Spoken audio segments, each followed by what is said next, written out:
In a small, sleepy village, there lived a humble bricklayer named Tom. Every morning, he would rise with the sun, the sounds of birds singing in the distance as his only company.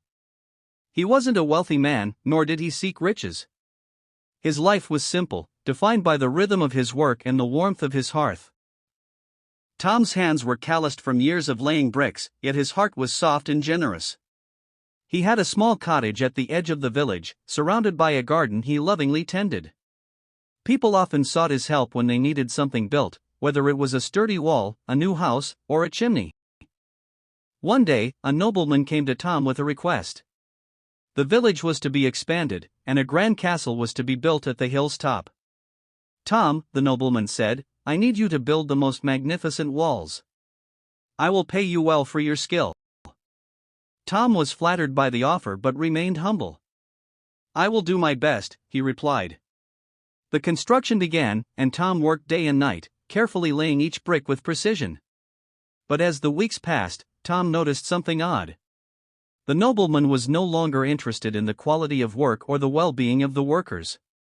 His sole concern was the speed of construction. He pushed Tom and the other laborers harder, demanding more each day. One evening, as Tom worked late into the night, a young apprentice approached him. "Master Tom," the boy said, "why do you continue working so hard when the nobleman is only focused on profit?"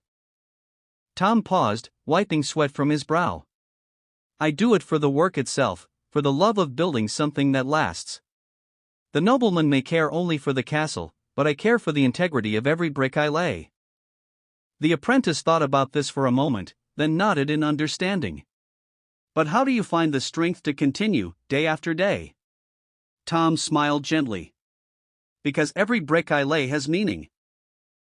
It's not just the castle that will stand tall, but the honesty and effort in my work. And that, my young friend, is something that no amount of gold can ever buy." As the months passed, the castle grew higher and more magnificent. But in the end, when the structure was completed, the nobleman was no longer satisfied. He tore down parts of the castle, seeking to build an even grander one elsewhere. Tom, however, stood firm in his belief that his work had been worth it. Years later, the castle crumbled into ruins. Time and nature had taken their toll. But the walls Tom had built? They stood strong and unwavering, a testament to his dedication and care. And in the village, people still remembered the humble bricklayer who taught them that true value lies not in wealth or recognition, but in the craftsmanship of a job well done. And so, Tom's name lived on, not as a man who built grand structures, but as one who built with heart, leaving behind a legacy of strength and integrity for generations to come.